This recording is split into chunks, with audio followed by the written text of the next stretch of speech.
satisfy niya yan. Okay. Yung manager na ako, yung mga pinaka-head nyo. Dali. O, eto, stranded to sa flight 12. Ano to? December 15. Wala man lang schedule, kahit ano. Gusto namin kausapin yung customer service ng head office. Ayaw niya pakausap sa amin. Bakit? Okay, very good. Ano bang decision niya? Oo. Na pwede namang bibigyan yung ano. Ang sabi niya, kung ano decision niya, yung decision sa itaas. Okay. Lapit kayo para mas maganda ang viewing dito kayo, sir. Dito kayo. Ayan. Oo, para documented lahat. Ayan. O, Jay, amin na ID mo. ID. Ayan. Ito si Jay, okay? O, Cebu Pacific. Sabi niya, the back stop sa kanya. Siya lang nag-design. Kahit daw YouTube natin, wala siya pakialam. Pakiulit, sir? Wala akong sinabi po na. Sabi mo! YouTube nyo! Sige, sabi mo! Kanina, Oh, yeah!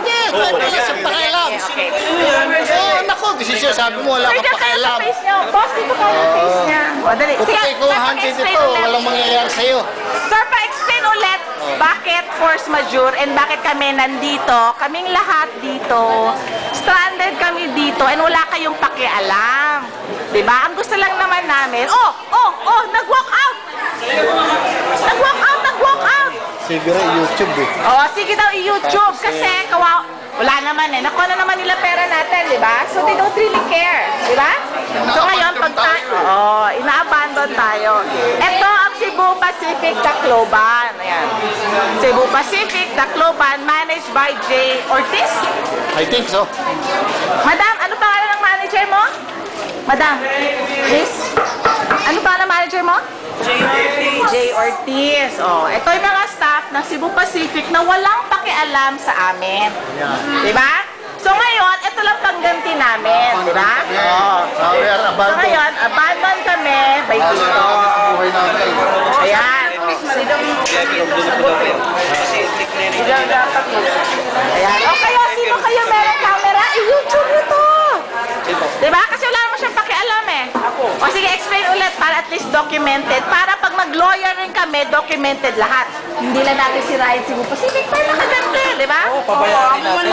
Boss, dito kayo magpak-show kayo ng face para complaining kayo. Okay? Paano ko yun eh? Pinaka-choice eh. Wala na, di ba? Paano ko yun eh? Sir, pwede kami manifest ng pasahero. Manifesto ng pasahero, okay rin yun. Diba? Okay yun, para at least lahat tayo magko-complain sa Cebu Pacific. Para at least man lang, pagalitan siya ng boss yan, ako'y pare, mali ang pag-handle mo nito. Diba, sir, no? Yes. Anong crime mo, sir? Ano pangalan nyo? Dr. Uy. Doctor. Uy, doctor ba to? Anong bang pag-iusap natin, sir? Di ba i-treat lang tayong right? Ano, sir? Dapat man lang Naka-YouTube ka. discount sa hotel. Discount sa hotel? Ay mo, kung ako free hotel. Yeah, that's the right. Discount Yun lang, ang right free natin, hotel yun ang lang. right natin. Free hotel and food, di ba? Katulad ng PAL. Sir, ikaw, ano pangalan nyo? Alex. Ba't wala na ngayon? Sige nga. Ngayon, sino ngayon ang boss nyo? Di ba? It's doing something to recall one plane. Dapat lang. That's a good one, di ba? Kasi tingnan mo, madami tayo, no? Madami tayong pamilya, gumagamit tayo na si... Uy, mag-ano naman kayo? Happy ba kayo o hindi? Hindi? Happy? Hindi? Okay, hindi. Sige. Papayag pa kayo na hindi tayo... Papayag ba kayo? Nandito lang tayo? Wala tayong pera? Di ba? Hindi? Tingnan natin. So ngayon, ganito na lang tayo. Kung okay lang sa kanila, okay lang. Sirain natin Cebu Pacific. Saan tayo matutulog sa labas? Umuulan? Lakan tayo? Saraduhan ito ng airport eh. Tapos, di ba? Pumayag sa loob tayo. Ayan, sige. Tingnan natin power of media, no? Pagkatapos, pag sila naman ang lit, di naman tayo makaangat. Exactly. One way lang masyado Cebu Pacific. Tapos sabi pa ni J. Ortiz, siya lang daw ang magdi-decide. Pwede ba yun, sir? Ano kaya sa atin? Tanga?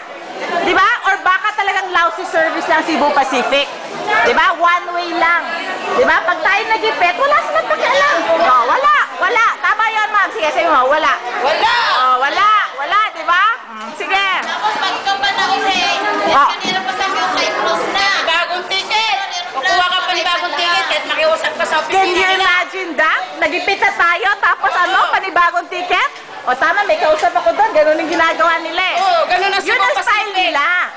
Tama ma'am, sige, advertise mo. Ganun ang Cebu Pacific. Oo. Pag na-late ka, di ka pasukin, another ticket. Ayan. kaya- Kaya wala kang pira. Pag nag-refund ka ng ticket, may bawas. Tama, yan ang Cebu Pacific Tacloban run by J. Ortiz. Okay, this is the kind of management J. Ortiz is Ang doing. kanilang CR ay sira. Iba na yun, airport. Pero okay rin yun na complaint para sa airport. Ayan, ito ngayon, ang mga pasahero sa Cebu Pacific na wala tayong pera, di ba? Wala tayong tutulugan. Sige, ngayon, isolve niya to. Ayan, yan, ano. Eh, paano pag may nasisirang gamit pa dyan sa ano namin? Bagahe namin. Sige, Pag may nasira, wala kaming rep. sige, ma'am. Kapagaran nyo ba? Okay, ano pangalan niyo, ma'am? Dali. Sabi mo. Marilyn Itchon. Ayan, amin ang manifesto ng mga passengers, kami lahat nagko-complain.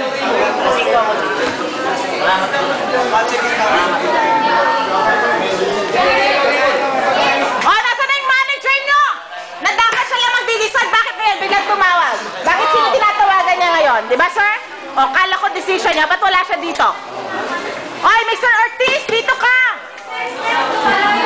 Mr. Ortiz, nandito, lumabas ka dito! Bakit ngayon wala? Kala ko siya lang nagdi-decide. Di ba?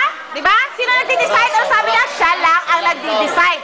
Sino ang tinatawagan niya? Salamat na lang, merong camera at kayo kumikilos. Ang daw niya yung sa VIP.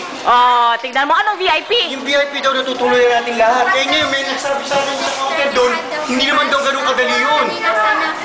Ano ba talaga ang totoo? Yun lang ang ano. Hindi ganitong bag nangyayari to. Turuan kung ano man, hindi pa pwede yung ganun. Paano to? At least walang customer service, di ba? Yung mga bata, kawawa naman kayo, no? Laking kakainin mamaya, di ba? Saan kayo matutulog mamaya? Yan, the best. Yan. So this is the kind of service Cebu Pacific gives us. Isipin mo nga, pag pupunta kami ng Silver Star, na-stranded lang ha, ng few hours, walang makain, binigyan kami ng konsiderasyon, binigyan kami ng pangkain, binigyan kami kahit something na pagpapahalaga sa Customer, di ba? dito, parang nangyari dito. Wala lang. Sorry sir, bahala na kayo. Tapos wala nang kakausapin kundi ako, J. Ortiz. Sir, pangalan niyo, sir? Ako si Ines, Tuto ba yan? Ano ba naman sinabi? Pasensya na po. Eto po, may pagkain